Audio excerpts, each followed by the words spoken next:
nggih. Astaghfirullah Rabbal baraya. Astaghfirullah minal khataya. Rabbi zidni ilman nafi'an wa wafiqni amalan sholihan. Astaghfirullah Rabbal baraya. Astaghfirullah minal khataya. Rabbi zidni ilman nafi'an wa wafiqni amalan sholihan. Bismillahirrahmanirrahim. Assalamualaikum warahmatullahi wabarakatuh. Alhamdulillahil malikil alam hamdan yuwafi ni'amahu wa tu'ani'am. Wassalatu wassalamu ala habibis salam dalilil khairi fi durbil dhalam wa ala alihi wa sahbihi kiram. Amma ba'du. Rabbi shrah li sadri wa yassir li amri wahlul 'uqdatam min lisani yafqahu qawli. Bapak Ibu para jamaah sehat sejahtera nggih. Alhamdulillah. Mudah-mudahan terus sehat, bisa menjalani ibadah di bulan Ramadan ini dengan sempurna sampai selesai memasuki Idul Fitri. Amin Allahumma amin. Semalam kita sudah istirahat, tidur. Paginya kita manfaatkan untuk beribadah, kumpul-kumpul di majelis taklim. Siangnya nanti bekerja, sorenya berbuka, tarawih, malamnya istirahat. Betapa indahnya hidup ini jika diisi dengan ibadah, istirahat, cari uang. Sehingga tidak hanya cari uang saja, ibadahnya kapan? Semua manusia itu pasti mati. Tidak hanya ibadah terus, karena sebelum mati kita hidup, dan selama hidup itu kan butuh biaya, butuh uang. Tidak hanya cari uang terus, karena namanya badan itu ada capeknya, perlu istirahat. Dan menjalani hidup seperti kita ini adalah indah. Kita kumpul dulu di sini majelis taklim, kumpul sama saudara-saudara sesama jamaah dan tetangga yang pagi ini ngaji. Setelah itu pulang, nopo sarang kumpul. Jadi sebulan Ramadan tidak boleh sarang, goreng bisa kopi. Ini Ramadan ya. Kalau kita konten biasanya takmir di sebelah di konten teh sing anget ya Allah. Biasanya kita macam-macam. Ngau. Bayai puasa. Ada waktunya kita menikmati makanan, ada waktunya menahan nafsu makan. Hidup memang seperti itu. Kemudian siangnya cari uang, nanti malamnya berbuka, tarawih bersama, malamnya istirahat. Nah sekarang kita lanjutkan ngaji kita di Riyadhus Shalihin ini. Bismillahirrahmanirrahim. An Abi Musa radhiyallahu anhu qala. Dari sahabat Abi Musa, semoga Allah ridho kepadanya, qala, beliau berkata, ikhtaraqo, terbakar, baitun, sebuah rumah, bil Madinati, di Madinah, ala ahlihi, termasuk penghuninya, minan laili, pada satu malam. Saya beri makna dulu ya. Berarti Abu Musa ini berkata bahwa pada suatu malam ada sebuah rumah yang terbakar beserta penghuninya. Orang yang ada di dalam rumah itu ikut terbakar di Madinah, katanya Abu Musa, sahabat Rasulullah. Kemudian falamma qudditha Rasulullah sallallahu alaihi wasallam bisya'tihi, maka setelah itu kabar ini, kabar tentang kebakaran sebuah rumah yang penghuninya juga ikut terbakar, sampai kepada Rasulullah. Kabar tentang kebakaran ini. Qala, kemudian Rasulullah bersabda. Apa sabdanya Rasulullah dalam menyikapi peristiwa kebakaran ini? Inna hadhihi an-nara aduwwan lakum. Sesungguhnya api itu bisa menjadi musuh bagi kalian, katanya Rasulullah. Fa idza nimtu, nama ya namu, nauman, nimtu. Fa idza nimtu, maka jika kamu sekalian tidur, katanya Rasulullah, wa atfi'uha ankum, maka hendaknya api ini bisa bermakna juga lampu. Nah, kenapa kok bisa bermakna lampu? Orang zaman dahulu itu lampunya juga dari api. Enggak? Enggak. Kalau anak-anak yang lahir sekarang, mana ada lampu dari api? Enggak percaya. Oh, lahir, katanya orang Jawa, melek ketok lampu, sing jenenge lampu yo koyo ngono. Nah, kalau orang kayak kita dulu kan enggak. Lampunya nopo niku namine?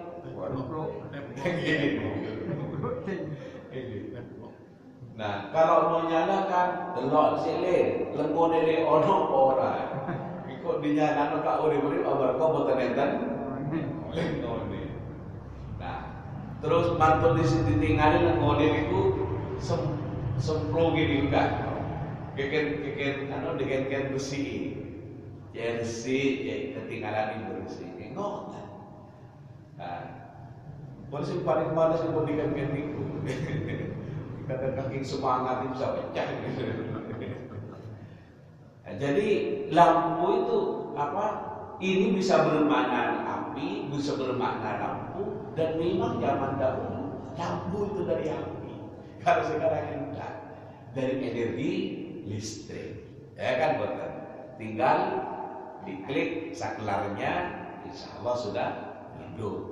Tetapi yang pakai token dia harus beli pulsa. Yang tidak pakai token dia bayar bulanan. Kalau enggak dicabut oleh petugas PLN. Oke. Fa'atfi'uha angkum, maka matikan api itu atau lampu itu sebelum kamu tidur, katanya Rasulullah. Oke. Kemudian saya memberikan kesimpulan. Ada sebuah riwayat yang diriwayatkan oleh Abu Musa. Abu Musa ini mengatakan bahwa satu ketika di Madinah itu ada rumah yang terbakar dan itu menghanguskan penghuninya. Orang yang ada dalam rumah itu ikut terbakar. Kemudian berita ini sampai kepada Rasulullah bahwa ada orang yang kebakaran, orangnya tuan rumahnya juga ikut terbakar. Kemudian setelah sampai kepada Rasulullah mengatakan, inna hadhihi nar aduwwun lakum. Sesungguhnya api itu adalah musuh. Api itu adalah berpotensi positif, berpotensi negatif. Kalau api itu bisa digunakan dengan baik, maka api itu bisa memberikan manfaat kepada manusia. Betul. Kompor dibuat masak, hasil masakannya bisa kita nikmati, bisa dimakan. Ini mengenyangkan. Yang dipakai kita makan, berbuka, sahur, itu adalah hasil jasanya api. Api. Termasuk juga dengan perkembangan sains dan teknologi, sekarang sudah pakai listrik, pakai bijikom, dicukan, ya. Dan itu memang juga mengeluarkan percikan api listrik itu. Makanya kalau terjadi korsleting, itu bisa terjadi kebakaran. Rumah, ruko yang terjadi kebakaran sering ditimbulkan oleh korsleting, hubungan cepat antara arus itu, sehingga terjadi kebakaran karena memang mengandung api. Oke. Kemudian api kalau tidak diorganisir dengan benar, itu bisa menjadikan mudarat. Maka api bisa memberikan manfaat, tapi api juga bisa memberikan mudarat. Nah, yang bisa memberikan mudarat adalah yang sebaliknya. Ketika api itu tidak dikoordinir dengan baik, maka akan memberikan dampak mudarat, akan memberikan pengaruh yang negatif. Karena itu maka Rasulullah menyebutkan berhati-hati. Maka harus melakukan tindakan-tindakan yang bisa memberikan keselamatan. Maka sebelum tidur harus dimatikan, katanya Rasulullah. Nah, kemudian kaitannya dengan orang tidur dulu. Memang orang tidur itu tidak bagus dengan lampunya yang terang. Katanya kesehatan, ada reaksi antara mata dengan sinar itu jika sinar itu tidak dipadamkan. Nah, maka mata itu akan istirahat dengan sempurna jika lampunya dimatikan. Nah, berarti apa? Ya, lebih bagus memang tidak pakai lampu atau pakai lampu yang tidak terlalu terang dalam situasi yang sedang istirahat. Oke. Pun. Selanjutnya apa kandungan dan maksud dari hadis ini? Saya akan memberikan beberapa hal yang merupakan interpretatif terhadap hadis ini. Yang pertama, kita itu diperintahkan oleh Rasulullah untuk setiap sesuatu yang berpotensi untuk berbahaya. Salah satu contoh yang ada di sini adalah api. Api itu memiliki potensi yang berbahaya. Maka sesungguhnya bukan hanya api, tapi terhadap apa saja yang memiliki potensi berbahaya, kita diperintahkan oleh Rasulullah untuk berhati-hati. Paham? Nah, nyetir mobil itu berpotensi untuk selamat, berpotensi untuk berbahaya. Karena itu kalau nyetir ya harus berhati-hati. Menggunakan pisau itu untuk memotong daging dimasak bagus, berpotensi untuk manfaat. Tapi harus berhati-hati karena itu juga memiliki potensi berbahaya. Kalau kena tangan bisa berdarah. Menjadi pemimpin juga seperti itu, harus berhati-hati. Punya anak juga berhati-hati. Anak itu adalah berpotensi untuk bisa mengangkat derajat orang tua. Karena prestasinya anak, maka orang tua juga ikut terangkat derajatnya. Anaknya jadi bupati, anaknya jadi gubernur, anaknya jadi presiden, jadi menteri, jadi kiai, jadi imam masjid. Ini bangga orang tua. Maka bisa mengangkat derajatnya orang tua.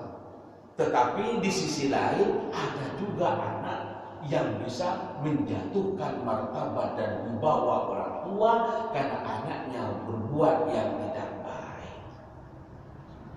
Nah, karena itu ada di dalam Al-Quran itu disebutkan bahwa di antara istri dan anak-anak itu ada yang aduan lakum, akan menjadi musuh bagi orang tua. Siapa anak yang menjadi musuh bagi orang tua itu adalah anak yang mendorong orang tua untuk berbuat maksiat. Seperti orang tua adalah orang baik-baik, taat, jujur, istiqomah, dan dia tunduk setia terhadap pekerjaannya. Karena dipengaruhi oleh anak minta tuntutan yang berlebih di luar kemampuan orang tua dipengaruhi karena minta mobil, sehingga orang tua yang sesungguhnya gajinya pas-pasan ingin memenuhi harapan anak, tuntutan anak, akhirnya berbuat korupsi. Maka anak yang mendorong kepada orang tua untuk berbuat maksiat, berbuat dosa, ini sesungguhnya di dalam Al-Quran disebut sebagai aduwwan lakum. Anak yang ngajak ke neraka, anak yang menjadi jembatan bagi orang tua menuju ke neraka. Na'udzubillah. Ini juga berpotensi untuk berbahaya. Nah, karena itu maka dalam hadis ini hanya berhati-hati kepada api, karena ini bisa berbahaya kepada manusia. Maka sesungguhnya adalah ini mengandung makna yang sangat luas. Artinya kita harus berhati-hati pada segala yang berpotensi untuk berbahaya. Jelas gak? Berhati-hati. Berhati-hati. Jadi pemimpin yang harus berhati-hati. Nyetir mobil berhati-hati. Menggunakan uang masjid juga berhati-hati. Godaannya besar.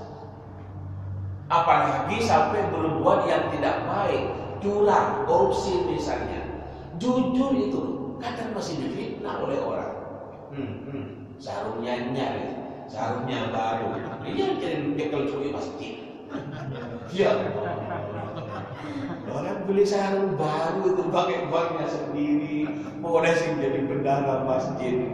Sudah dirasa kayak gitu. Ya, kalau buatan sabar, gak pakai bendahara, gak pakai. Duit ini. Oh, capek sampai ngoring-ngoring dah. Lah, yo aku tuh sarung itu. Dia ada di Jokowi masjid. Mesti gak jadi bendahara, gak pakai. Hujannya, ya berhati-hati. Itu berpotensi untuk bahaya. Nah, jadi sekali lagi, apa saja yang berpotensi untuk berbahaya, kita diperintahkan oleh Rasulullah untuk berhati-hati. Jalan yang licin ya berhati-hati. Ada itu memang sudah nasibnya, memang sudah ajalnya, kepreset di jalan, kemudian mati. Ya mungkin karena kena otaknya, mungkin gitu ya. Tapi kan peristiwanya hanya itu. Nah, sekali lagi, semua apa saja yang berpotensi berbahaya harus hati-hati. Jelas gak? Bangun masjid. Masjid itu adalah fasilitas umum. Kalau orangnya banyak, memang fasilitas umum. Karena itu maka siapkan pembangunannya sesuai dengan ukuran kekuatan yang memadai. Kalau ini kapasitasnya misalnya 500 orang, maka dibuat dor dak-dakan yang mampu menahan sejumlah itu. Itu namanya hati-hati. Menurut ukuran ilmu tentang bangunan. Nah, jadi segala apa saja yang berpotensi untuk berbahaya berhati-hati. Termasuk kita terawih. Beberapa tahun sebelum ini Kita itu dibumi oleh pemerintah dilarang untuk tarawih di masjid, dianjurkan untuk tarawih di rumah saja. Apakah itu melanggar agama? Bukan. Tujuannya itu adalah untuk berhati-hati. Untuk berhati-hati. Kita disuruh jaga jarak dan alhamdulillah insya Allah sekali lagi insya Allah corona ini sudah pergi. Mudah-mudahan terus semakin melandai, semakin habis dan semakin habis. Karena memang corona ini merusak sistem kehidupan. Yang ekonomi menjadi murah-marit. Anak sekolah ya Allah yang biasanya pagi-pagi indah orang tua mengantarkan anak belajar, setelah nyampe di sekolah bersama ibu gurunya diajari sampai siang hari. Nah, menjadi berubah pagi-pagi keliaran anak orang tua sendiri. Tapi siapa yang mau disalahkan? Oh, semua yang terjadi ini adalah kehendak Allah. Ya sudah. Yang penting apa? Kita cari hikmahnya saja dan berdoa mudah-mudahan segera berakhir. Kamu kuliah di mana? Golong itu dek ngajar yang biasanya pakai celana, pakai sepatu, di sarungan gitu. Dia itu daring dalam jaringan online. Ya terus ya bisa mengajar bisa. Tapi hasilnya mungkin tidak semaksimal kalau tatap muka. Oke? Nah, gitu kan.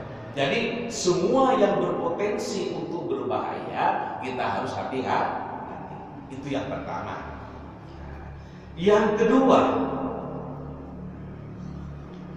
kita diperintahkan oleh Nabi ini berhati-hati kepada api karena api itu katanya Nabi adalah musuh bagi kita. Maka sesungguhnya ada dua jenis api. Apa itu? Satu api di dunia dan yang kedua adalah api di akhirat. Yang biasa kita sebut dengan neraka. Maka berhati-hati pada api dunia itu penting. Tapi tidak kalah pentingnya adalah berhati-hati pada api akhirat. Jelas gak? Api akhirat. Berhati-hati jangan sampai kita ini masuk neraka. Aturannya sudah jelas. Ini amal soleh adalah jalan menuju ke surga. Ini adalah maksiat adalah jalan menuju ke neraka. Pilihan ada pada kita mau menjadi orang soleh atau menjadi orang toleh. Mau mengikuti jalan nikmat atau mengikuti jalan laknat. Ini kan tergantung kepada kita. Kita melaksanakan ibadah puasa Ramadan berarti apa? Kita mengikuti jalan yang benar. Kita tidak melaksanakan puasa di bulan Ramadan padahal tidak ada halangan syar'i, maka kita memilih jalan benar. Napa benar? Narun api mengikuti jalan neraka. Karena itu maka hidup ini jangan membangun jembatan yang menuju ke neraka, tapi bangun jembatan yang menuju ke surga. Jelas nggih? Jembatan menuju ke neraka adalah perbuatan maksiat, perbuatan yang dilarang oleh Allah.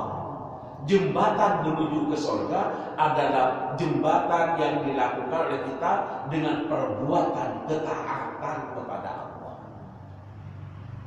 Untuk itu, mumpung kita masih dikaruniai nikmat hidup, ayo kita isi hidup ini dengan amalan-amalan soleh, perbuatan ketaatan kepada Allah. Lebih-lebih sekarang masa Ramadan. Seperti yang kita ketahui, di bulan Ramadan ini semua perbuatan baik dilipat gandakan oleh Allah. Punya rezeki cukup untuk beli nasi 10 bungkus, ayo belikan sedekahkan ke orang. Bisa melalui masjid untuk berbuka. Kalau kita bisa memberikan itu, maka pahalanya memberikan makan, memberikan berbuka atau bersahur pada orang yang berpuasa, pahalanya itu seperti orang yang berpuasa sementara yang diberi makan orang yang puasa itu tidak terkurangi pahalanya. Ini mumpung Ramadan. Mumpung Ramadan. Wah, Ramadan itu kan rutin tiap tahun datang, tahun dan depan saja Ustaz. Iya, kalau umurnya nyampe. Kalau enggak, oh saya akan sehat, insya Allah saya masih hidup. Mati itu tidak selamanya harus sakit. Ada yang karena kecelakaan mati. Ada yang kemarinnya sehat kena serangan jantung mati. Karena itu mumpung belum ada kesempatan, ya monggo kita lakukan sesuai dengan kemampuan kita. Materi yang sebelum-sebelumnya tentang al-iqtisad fil ibadah, sederhana dalam ibadah, maksudnya ayo jangan berlebih-lebihan. Punya uang 2 juta, kalau istrinya belum punya baju baru, anak belum punya baju baru, enggak apa-apa dimanfaatkan untuk anak dan istrinya, karena itu memang tanggungan ayah dan suami. Nah, tetapi sisihkan sebagian untuk sedekahnya mumpung bulan Ramadan. Karena di sebelah sana ada anak-anak yatim yang membutuhkan uluran tangan. Mereka itu nangis di bulan Ramadan mengharapkan belas kasihan dari kita. Karena kita tidak peduli itu siapa yang mau. Itu adalah sesama kita, sesama muslimnya. Kita hari ini berada dalam bulan Ramadan. 3 minggu lagi kita sudah memasuki Lebaran. Ayo kita ajak mereka, anak-anak yang itu tersenyum, yang mampu membelikan sarung. Nah, doakan Bapak ini mudah-mudahan lancar rezekinya ya nak. Tahun depan mudah-mudahan bisa belikan baju takwa dan sarung. Mohon maaf, tahun ini hanya bisa belikan sarung. Nanti Pak, bagi bajunya sehat. Amin. Doanya anak yatim, anak orang miskin itu makhluk. Doakan. Diperintahkan oleh Nabi suruh gosok kubur-kuburnya. Memberikan sarung misalnya, gosok kubur-kuburnya. Doakan bapaknya nak, mudah-mudahan jadi orang yang husnul khotimah. Doakan bapaknya nak, mudah-mudahan sehat. Doakan bapaknya nak, mudah-mudahan anak dan keturunan bapak ini jadikan oleh orang-orang yang mulia oleh Allah. Ini nak sekedar tolong diterima. Di Pak Matur Suwun. Mudah-mudahan tahun depan saya juga bisa beli bajunya. Nah ini kan bagus. Ada kepedulian dan cerdas memanfaatkan Ramadan untuk hal-hal yang bermanfaat, yang baik. Jadi sama-sama dibawa kehidupan ini dalam konteks tanggung jawab serta dalam konteks kepedulian anak kita belikan baju baru. Punya uang 5 juta diberikan sebagai janda-janda. Anaknya belum punya baju dibiarkan dapat punya baju. Jandanya yang diberi 5 juta itu ternyata bukan janda tua, ternyata janda yang masih muda itu. Katanya anak sekarang Pak, itu modus itu. Iya. Oke. Jadi yang kedua adalah kita berhati-hati pada api akhirat. Kalau Nabi mengatakan api itu adalah musuh, api di dunia itu adalah musuh, api akhirat itu adalah juga tidak kalah dan saja sebagai musuh kepada kita. Nah, maka kalau kita berhati-hati pada api akhirat, maksudnya kita harus menjaga diri kita dari jilatan api neraka yang panasnya demikian dahsyat. Saya baca dalam syarahnya kitab ini dan dalam kitab yang lain. Itu ada ulama yang mengatakan tingkat kedahsyatannya api neraka itu 70 kali dari api yang ada. Padahal api yang ada itu kalau sudah kobaran demikian, orang dilempar itu mati. Nah, itu apalagi 2 kali lipatnya, 3 kali lipatnya. Ini sampai ada yang mengatakan 60 kali lipat, sittina. Ada juz'ah, ada yang mengatakan 70 kali, sab'in. 70 kali lipat, artinya betapa dahsyatnya sengatan api neraka. Nah, karena itu maka harus berhati-hati dari api dunia dan hati-hati juga dari api akhirat. Oke. Kemudian berhati-hati dengan api akhirat itu adalah maksudnya kita menghindari perbuatan-perbuatan maksiat dan kita melakukan ketaatan terhadap perbuatan-perbuatan amal sholih. Tidak usah berlebih-lebihan. Kalau kita tidak mampu menghatamkan Al-Quran di Ramadan, yang penting baca. Kalau saya punya target harus hatam 1 bulan, bagus. Tapi seandainya tidak hatam juga tidak apa-apa. Yang penting baca Quran. Saya juga begitu Pak dalam keluarga. Kamu harus punya target dalam baca Al-Quran. Yang satunya saya harus hatam Pak, bagus. Kalau sudah hatam nanti beritahu saya. Abah diberitahu nanti tak kasih hadiah. Ini para saya. Yang satunya juga saya tidak harus hatam, terus saya mau menghafalkan. Berapa juz targetnya? Senyum-senyum dong yang satunya. Pokoknya saya mau menghatamkan. Saya ciptakan seperti itu. Dan ternyata dekat dengan Al-Quran membawa kebaikan. Jadi kemarin kan nonton senam DTN itu seleksi nasional masuk perguruan tinggi negeri. Alhamdulillah saya yang ketiga ya atas ridho Allah dan pertolongan Allah diterima di Fakultas Kedokteran di Brawijaya lewat jalur prestasi jalur undangan senam DTN. Alhamdulillah pertolongan Allah. Dan kalau saya tidak bisa ngajari apa-apa. Ya pertolongan Allah. Tapi kalau anak didekatkan dengan Al-Quran, insya Allah. Orang-orang tua dulu itu kalau ada anak mari maulid keliaran, itu mereka tidak pantas. Nah semuanya itu disuruh ke musola. Kadang ngajinya itu kan di musola kan kata Pak Lawi. Maulid itu ada di rumah dipecut, apalagi belum pulang di tetangga dipecut. Nah sekarang itu sudah macam-macam. Ada yang tidak maulid waktunya ngaji di TBA setelah asar. Tahun ya. Ya tidak apa-apa kalau jawab.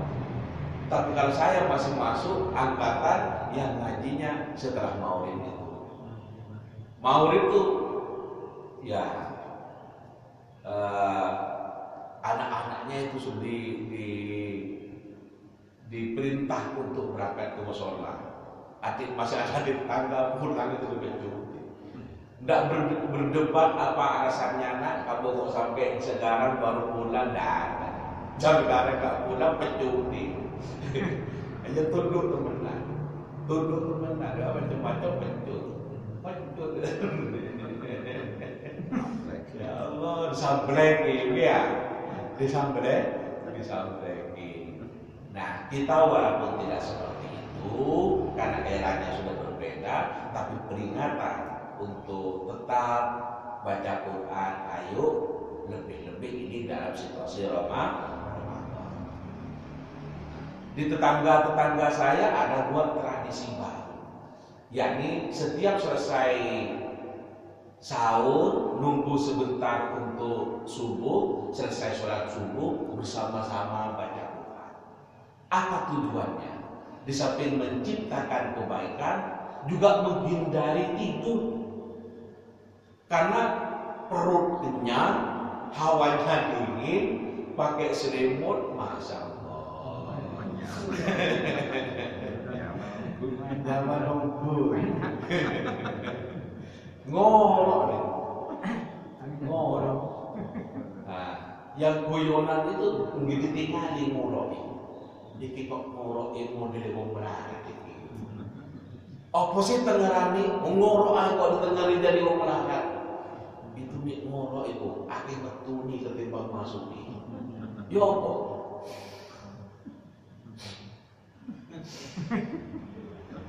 Wong nek urip akeh metune ketimbang mlebune, biasa melarang. Masa iya jadi ada yang satu lagi masuknya dan keluarnya tersengang-sengang. Berarti masuknya pemasukannya ini susah, pengeluarannya juga susah. Apa ini? Ini tandanya orang waduh ini apa? Terus yang bagus yang bagaimana? Yang banyak masuknya, ngoroknya itu keluarnya sedikit. Ya apa malu?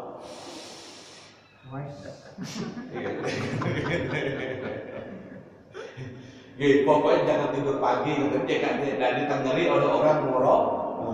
Kalau malam mustahil, yang malam kan tidur semua, nggak ada yang dengerin. Tidur pagi ditengeri ngorok. Jangan melarang. Nggak beda. Tapi yang jelas tidur pagi itu menurut ilmu medis, ilmu kesehatan tidak baik. Lebih-lebih dihabis makan, pencernaan itu tidak lancar sebagaimana andaikan tidak tidur. Artinya lebih lancar orang yang tidak tidur. Nah, demikian juga kalau dalam ilmu taklim itu katanya orang yang tidur pagi itu bisa mengurangi rezeki. Nah, dan biasanya tidak energi orang suka tidur pagi. Karena itu buat kebiasaan yang bagus. Dalam keluarga misalnya ayo sudah salat subuh ngaji dulu semuanya sebelum beraktivitas, yang kerja sebelum berangkat cari uang, yang sekolah sebelum berangkat cari ilmu. Ayo pagi-pagi gunakan waktu yang 24 jam ini, misalnya barang 5 menit saja atau 10 menit saja untuk baca Al-Quran. Bagus. Nah insya Allah ini adalah keluarga yang hebat nantinya. Karena orang yang selalu baca Al-Quran itu hatinya bersinar, otaknya bersinar, rumahnya penuh rahmat. Itu yang dikatakan oleh Rasulullah, nawwiru manasilakum bis-sholati wa qiraatil Quran. Katanya Rasulullah, sinarilah rumah tangga kamu bis-sholati dengan sholat, wa qiraatil Quran dan membaca Al-Quran. Kalau bapak-bapak tidak sempat baca Al-Quran karena sudah capek, siangnya bekerja, malamnya butuh istirahat, ya anak-anaknya yang suruh, ya istrinya yang suruh. Akan lebih bagus kalau bersama-sama membaca Al-Quran insya Allah. Bapak Ibu hadirin sekalian yang dirahmati Allah, barangkali hanya ini yang dapat saya sampaikan. Semoga kita semua diberi kekuatan lahir batin oleh Allah untuk bisa mengamalkan kandungan hadis ini, dan semoga apa yang kita kaji pagi ini ada barokah dan manfaatnya. Semoga kegiatan kita ngaji di majelis taklim ini pada acara setelah subuh ini mudah-mudahan dicatat oleh Allah sebagai amal soleh yang bernilai pahala. Amin, Allahumma amin. Mari kita akhiri dengan berdoa, semoga doa kita dikabulkan oleh Allah, dan mari kita awali dengan membaca Fatihah bersama-sama. Kita tunjukkan kepada kedua orang tua kita, mudah-mudahan jika orang tua kita masih hidup, mudah-mudahan hidupnya dijaga oleh Allah. Jika orang tua kita sudah wafat, sudah pulang ke rahmatullah, mudah-mudahan diampuni dosa-dosanya oleh Allah. Ada hadis ini ya bikul niyatin sholihatin. Al-Fatihah. A'udzubillahi minasyaitonir rajim. Bismillahirrahmanirrahim. Alhamdulillahirabbil alamin. Arrahmanir rahim. Maliki yaumiddin. Iyyaka na'budu wa iyyaka nasta'in. Ihdinas siratal mustaqim. Shiratal ladzina an'amta 'alaihim ghairil maghdubi 'alaihim waladdallin. Bismillahirrahmanirrahim. Alhamdulillahirabbil alamin. Wassalatu wassalamu ala asyrofil anbiya'i wal mursalin sayyidina Muhammad wa ala alihi washabbihi walhamdulillahirabbil alamin. Allahumma awlina bil ilmi wa zayyinna bil hilmi wa akrimna bil taqwa wa jammilna bil afiyah wa tawaffana bi husnil khatimah. Allahumma rabbana anzil alaina ma'idatan minas sama' taqulu lana 'inda dawlina wa akhirina وإكرامك وارزقنا وأنت خير الرازقين. اللهم ألف بين قلوبنا وأصلح ذات بيننا واهدنا سبل السلام ونجنا من الظلمات إلى النور وجنبنا الفواحش ما ظهر منها وما بطن. ربنا آتنا في الدنيا حسنة وفي الآخرة حسنة وقنا عذاب النار. سبحان ربك رب العزة عما يصفون وسلام على المرسلين والحمد لله رب العالمين. Assalamualaikum warahmatullahi taala wabarakatuh.